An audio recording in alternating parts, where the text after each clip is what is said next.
Hola, buenas tardes, ¿cómo están? Este es el famoso árbol de jícara, para los que no conozcan.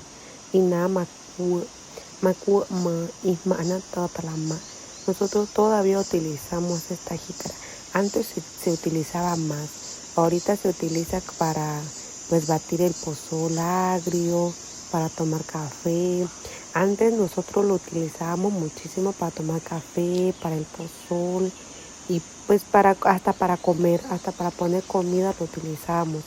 Misma ada ta con la chuda más ta casa pero más ada ta mua cuaji o mua café o mua.